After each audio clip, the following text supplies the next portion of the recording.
विधानसभा चुनाव के नतीजों की बात।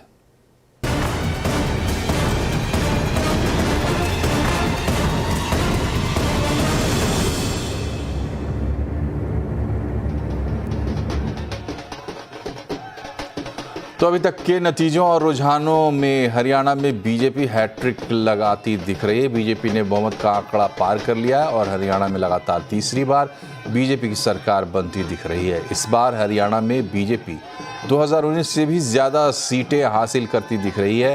वहीं कांग्रेस को बड़ा झटका लगा है और वो बहुमत के आंकड़े से काफ़ी दूर रह गई है। हरियाणा चुनाव में दुष्यंत चौटाला की जेजेपी का सूपड़ा साफ हो गया है। बीजेपी की जीत से उनके कार्यकर्ताओं में जश्न का माहौल है। हरियाणा के मुख्यमंत्री नायब सिंह सैनी ने बीजेपी की जीत के लिए हरियाणा की जनता और प्रधानमंत्री नरेंद्र मोदी का धन्यवाद किया है।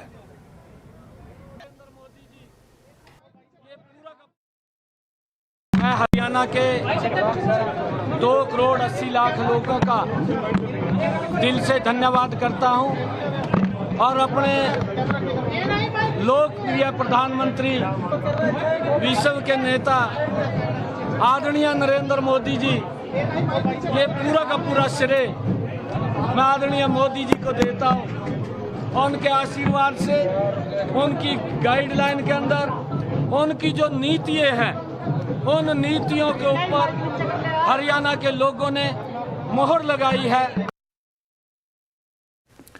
वहीं अब कांग्रेस ने हरियाणा में हार मान ली है। कांग्रेस की नेता कुमारी शैलजा ने कहा है कि मौका पार्टी चूक गई, लेकिन जंग अभी जारी रहेगी। इस बात का मंथन करेंगे कि आखिर गलती कहां हुई। अब हमको इन सब बातों को देखते हुए नए सिरे से आगे सोचना होगा, क्योंकि जो ये अभी चल रहा है बिजनेस एज यूजुअल, ऐसा तो नहीं चलेगा। कहाँ हमारी कमियां रही हैं, क्या कमियां रही हैं, इसके बारे में देखना होगा। कौन जिम्मेवार रहे, पार्टी को किस तरह से स्टेट में सींचा नहीं गया, तालमेल नहीं रखा गया, जो कौन लोग हैं जो जिम्मेवार थे सबको साथ लेकर चलने के और पार्टी को एक दिखाने के और सबको बैलेंस आउट करने के, वो भी बातें हैं स्टेट में। इधर कांग्रेस ने हरियाणा चुनाव नतीजों पर सवाल भी उठाए हैं। कांग्रेस प्रवक्ता जयराम रमेश ने कहा कि चुनावी नतीजे पार्टी को मंजूर नहीं है, ये अप्रत्याशित नतीजे हैं और चुनाव आयोग से इसकी शिकायत फिर की जाएगी। हरियाणा के चुनाव के नतीजे अप्रत्याशित हैं, आश्चर्यजनक हैं और इसको हम स्वीकार नहीं कर सकते, क्योंकि ये लोकतंत्र की हार हुई है और तंत्र की जीत हुई है। जो चुनाव के नतीजे आए हैं हरियाणा को लेकर, उस पर कई सवाल, गंभीर सवाल उठे हैं। उसको आगे ले चलना इसी तक और इसी के साथ बात करना हमारा फर्ज बनता है। अगले 2-3 दिन में हम वो करेंगे। कांग्रेस के चुनाव आयोग पर सवाल उठाने पर बीजेपी ने कांग्रेस पर हमला किया। बीजेपी ने कहा कि कांग्रेस ने हार मान ली है। तो अगर जयराम रमेश जी ने कहना शुरू कर दिया है, इलेक्शन कमीशन के ऊपर उंगली उठाना शुरू कर दिया है, तो मतलब मान लेना चाहिए कि उन्होंने भी अपनी पराजय को अवश्यंभावी मान लिया है। वहीं पहलवानी से राजनीति के अखाड़े में उतरी विनेश फोगाट चुनाव जीत गई हैं। जुलाना सीट पर विनेश जीती है। जुलाना में जोरदार जश्न का माहौल है। ये हर उस लड़की की, हर उस महिला की लड़ाई है जो संघर्ष के रास्ते को हमेशा चुनती है। आज संघर्ष की जीत हुई है, सच्चाई की जीत हुई है और मैं चाहती हूँ कि हमारे लोगों ने जो प्यार प्रेम दिया है, जो इस देश ने मेरे को प्यार प्रेम दिया है, उसको मैं हमेशा बना के रखूँ, उनके विश्वास को हमेशा बना के रखूँ। राजनीति में अगर आ गए तो कंटिन्यू इधर ही रखेंगे। लोगों ने प्यार प्रेम दिया है, उनके लिए काम भी करना पड़ेगा फील्ड में रह के।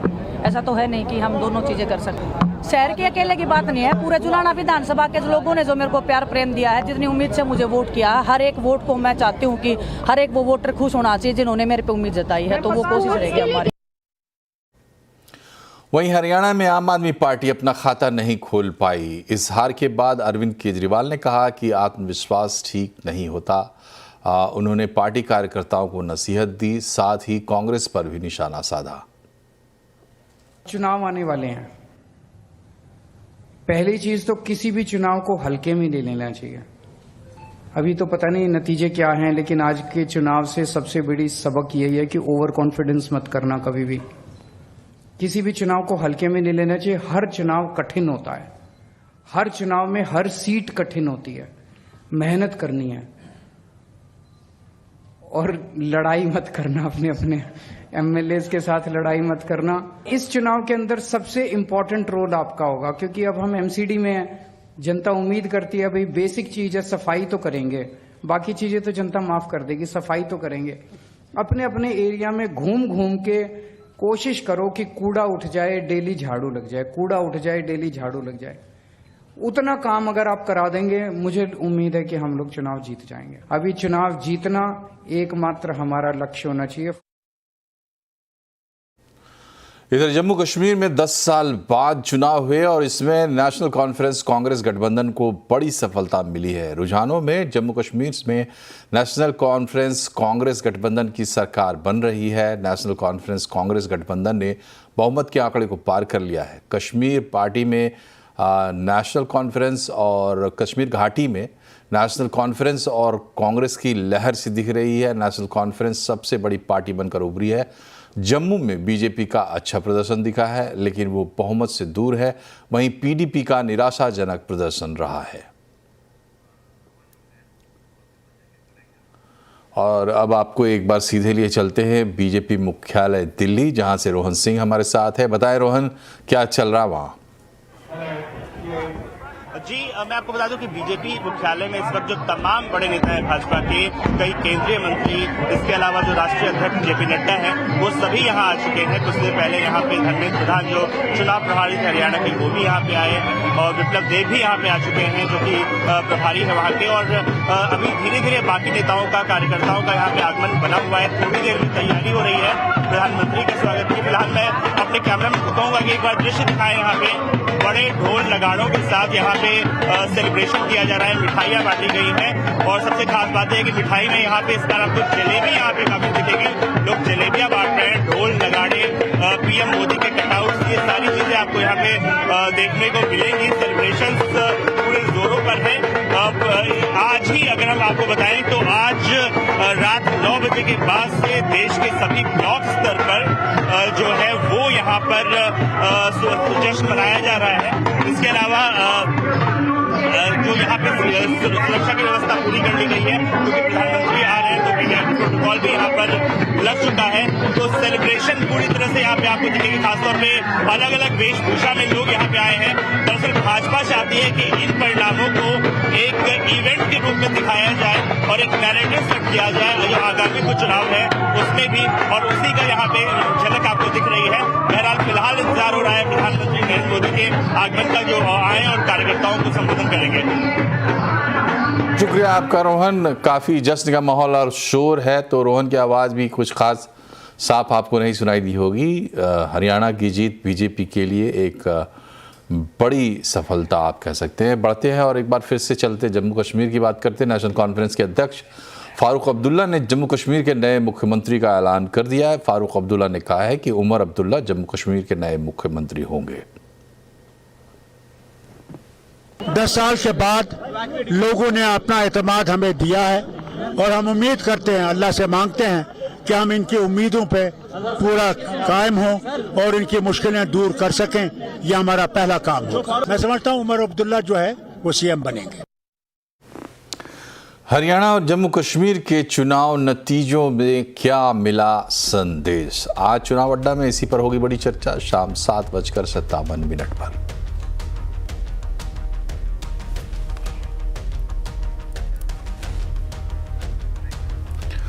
और अब बात बाजार की। 6 दिन की गिरावट के बाद आज बाजार में जोश देखने को मिला। सेंसेक्स निफ्टी बढ़त के साथ बंद हुए। सेंसेक्स 585 पॉइंट चढ़ा, निफ्टी 217 पॉइंट चढ़कर बंद हुआ। वहीं मिड कैप स्मॉल कैप शेयरों में अच्छी खरीदारी दिखी। डिटेल्स लेते कंचन नौटियाल हमारे साथ है। कंचन, बताइए किन शेयर्स में गिरावट और कहां तेजी? सबसे पहले बात कर लेते हैं निफ्टी 50 के जो टॉप गेनर आज के रहे हैं। तो सबसे पहले नाम आता है ट्रेंड का, जहां पे हमें करीबन 8% की एक तेजी देखने को मिली है। बजाज ऑटो 2.5%, अपोलो हॉस्पिटल में भी करीबन 2.25% और अडानी एंटरप्राइजेस में भी करीबन 5.5% का एक अपसाइड मोमेंटम देखने को मिला है। लूजिंग साइड में टाइटन करीबन 3% की कमजोरी के साथ, SBI लाइफ 3.5%, बजाज फाइनेंस में करीबन 1.25% और बजाज फिनसर्व में भी करीबन 2.5% की एक गिरावट देखने को मिली है। मिड कैप में अगर हम डालें नजर, हरे निशान पे जो शेयर्स हैं वो है डिक्सन टेक्नोलॉजी, करीबन 8% की बढ़त के साथ आज बंद हुआ है। MRF में करीबन 0.5% की मजबूती देखने को मिली है। पेज इंडस्ट्रीज में 2% और 16 इंडस्ट्रीज में भी एक अपसाइड मोमेंटम आता हुआ दिखाई दिया है। लूजिंग साइड में PB fintech, AP Apollo tube, साथ में फिनिक्स मिल्स और NMDC में एक हमें गिरावट का सिलसिला देखने को मिला था आज के सत्र में। शुक्रिया कंचना, और यहाँ रुकते एक छोटे से ब्रेक के लिए, लेकिन तुरंत हाजिर होंगे, बने रहिए हमारे साथ।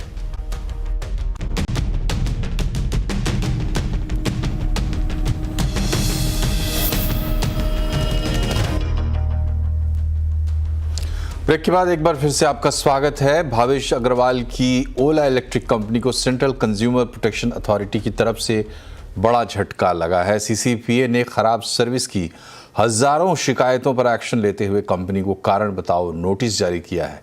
कंपनी ने CCPA से नोटिस मिलने की सूचना स्टॉक एक्सचेंजेस को भी दी है। संवाददाता असीम मनचंदा ने सर्विस सेंटर के पास जायजा लिया। ओला इलेक्ट्रिक की खराब गाड़ियों की शिकायतें लगातार बढ़ रही हैं। अगर मैं पिछले 1 साल की बात करूं तो नेशनल कंज्यूमर हेल्पलाइन को 10,000 से ज्यादा शिकायतें मिली हैं।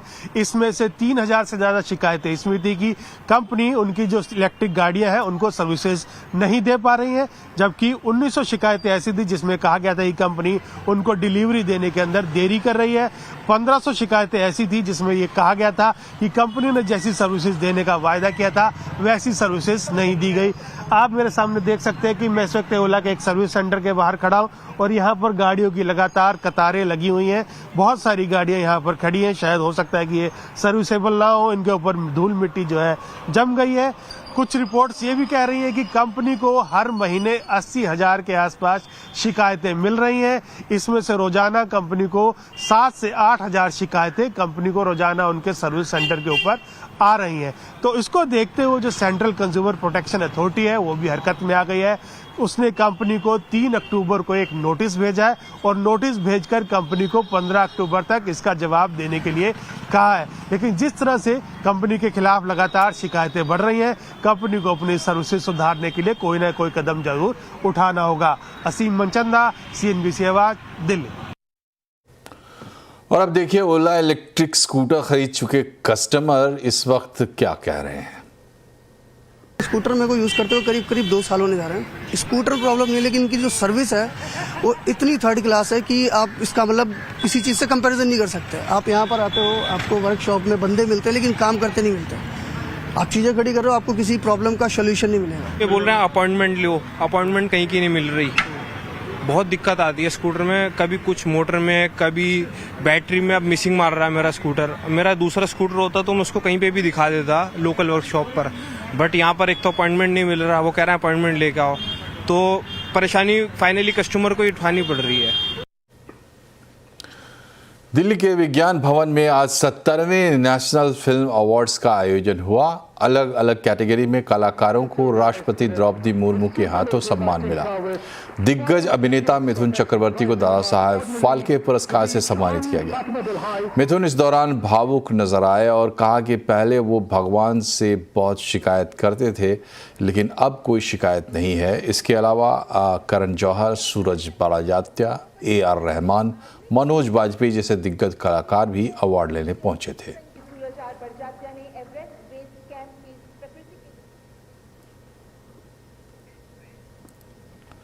और अब देखते हैं नवरात्रि की कुछ खबरें।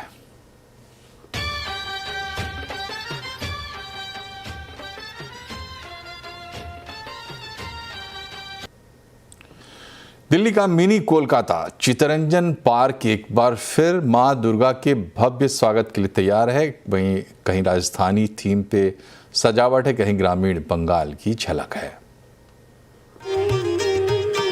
सीआर पार्क मेला ग्राउंड में इस बार की थीम है पारंपरिक फिर भी आधुनिक। मुख्य द्वार बायापुर इस्कॉन से प्रेरित है और मंडप को समुद्री सीपी और इको फ्रेंडली सामग्रियों से सजाया गया है। राजस्थानी कला से प्रेरित पारंपरिक डिजाइन को आधुनिक कलात्मकता के साथ बनाया गया है। ये जो हमारा मेला ग्राउंड दुर्गा पूजा समिति चितरंजन पार्क है, नॉर्थ इंडिया लार्जेस्ट पूजा है, तो उसको देख के पहली बात तो हमने सिक्योरिटी का बहुत ज्यादा ध्यान रखा है। आप पूरा पंडाल घूम सकते हैं, एग्जिट एरिया हमने पूरा मेंशन किया, इमरजेंसी एग्जिट किया है, उसका बड़ा ख्याल रखा है, फायर सेफ्टी का भी बहुत ख्याल है। इसके साथ जो हमने इस बार थीम यूज की है वो है ट्रेडिशनल येट मॉडर्न पूजा। इसमें हमने अपने कस्टम्स, अपने रिचुअल्स को ट्रेडिशनली रखते हुए हमारी जो यंग जनरेशन है उनको ये बताया है कि हम मॉडर्नाइजेशन में जा रहे हैं, लेकिन we have to follow the rituals and all tradition जो हमारे ट्रेडिशनल है। आपको यहाँ पूजा के कार्यक्रमों में पारंपरिक ढाक के साथ साथ आधुनिक नृत्य और डिजिटल डिस्प्ले का संगम भी देखने को मिलेगा। सीआर पार्क के मेला ग्राउंड में दुर्गा पूजा इस बार पहले से ज्यादा भव्य होने जा रही है और ये है मेरे पीछे देवी दुर्गा की भव्य प्रतिमा। और जो एक खास चीज आप देख सकते हैं, पूरी तरह से पारंपरिक रूप से, चाहे वो आभूषण हो या फिर जो पूरा डिजाइन है वो तैयार किया गया है। बिल्कुल एक पारंपरिक तरीके की सजावट है और खास तौर पे इसे एक चाला मूर्ति कहते हैं, जहां एक चाल के अंदर ही सभी देवी देवताओं को यहाँ पे सम्मिलित किया गया है। और इसके अलावा अगर आप पंडाल की बात करें, एक बहुत ही खास चीज आपको दिखेगी, वो है ये डिजाइन। बहुत ही पारंपरिक डिजाइन है जो आपको हर जगह दिखेगा और यहाँ सिर्फ शी शेल्स और मिरर, इनके इस्तेमाल से राजस्थानी आर्ट को जो है डिपिक्ट करते हुए पूरे पंडाल को बनाया गया है। तो कुल मिला के जो सजावट है वो काफी पारंपरिक है, लेकिन जो बाकी तैयारियां हैं वो यहाँ पे आपको काफी आधुनिक दिखेगी।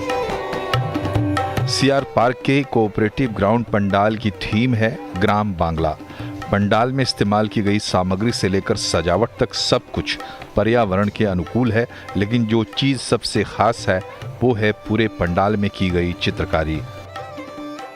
ये चीजें जो पुराने गांव में इस्तेमाल होता है, हर चीज आप एक एक यहाँ एलिमेंट्स जो देखेंगे वो हमने उठाया गांव से, जो बंगाल में हमारे ग्राम कहते हैं, वहां से हमने लिया है।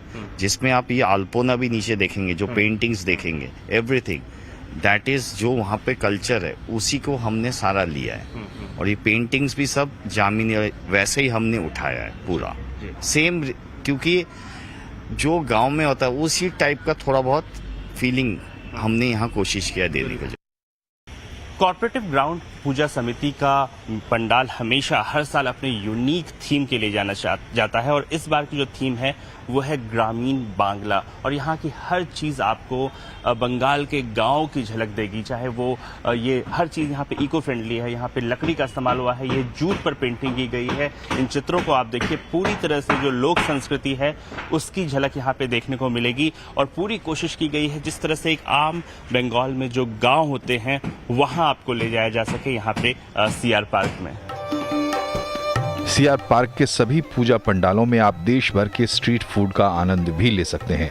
इस बार अभी से ही फूड स्टॉल लगने शुरू हो चुके हैं, तो अगर राजधानी में हैं और दुर्गा पूजा घूमना चाहते हैं तो सीआर पार्क जरूर आएं। रोहन सिंह, दिल्ली।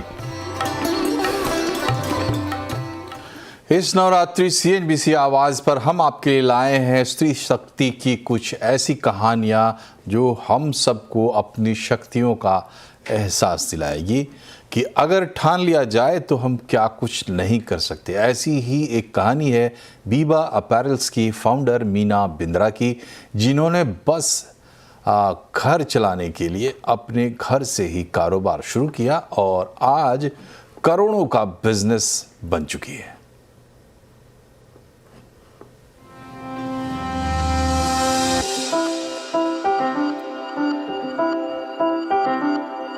हम औरतों को जितनी चाहत सजने संवरने की होती है उतना ही पैसा कमाने की भी होती है, लेकिन अक्सर लोग हमारी पहली चाहत को ही हमारी पहचान समझ लेते हैं।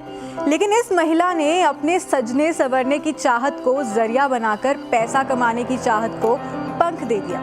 हम बात कर रहे हैं बीबा अपैरल्स की चेयरपर्सन और फाउंडर मीना बिंद्रा की। Well, when we came to Bombay in 1982, I wanted to earn a little extra money. My husband's salary as a government official was a bit tight. So I thought I'll start some small work, but I had no money and no savings. So I asked my husband to try and get me a bank loan, which he graciously did. उन्होंने ये loan सिर्फ 5 महीने में चुका दिया। उनके suit तो बिकते ही जा रहे थे, लेकिन कोई शोरूम नहीं। उन्होंने सोच लिया कि अब शोरूम खुलेगा तो मुंबई में। Fortunately, it started growing very fast, and as it grew fast, the goals kept changing. Then I wanted to buy an apartment in Bombay, to stay in Bombay. Then I bought an office in Bombay. So you know, your goals keep changing, and that was the right time and the right place. I didn't do any marketing. People just kept coming to me. That was, I would say, my happiest and most golden period. It was great fun. I was doing it for the joy of it. Viva apparels brand के पास आज भारत में 76 शहरों में 180 से अधिक outlets हैं और 275 multi brand outlets हैं। It's been a long journey, almost 40 years. So it's grown slowly and steadily. But yeah, now we have about 400 stores of our own, and we have a lot of multi-channels. Meena की कहानी आपसे भी यही कहना चाहती है, तू अगर डर रही तो डर को भी हरा दे। तो एक कदम रख तो सही, डर को भी उसकी औकात दिखा दे। और इसी के साथ बुलेटिन में फिलहाल इतना ही, लेकिन आप खबरों पर अपडेट रहिए, जुड़े रहिए CNBC आवाज़ से हमारे सोशल मीडिया हैंडल्स के जरिए। नमस्कार।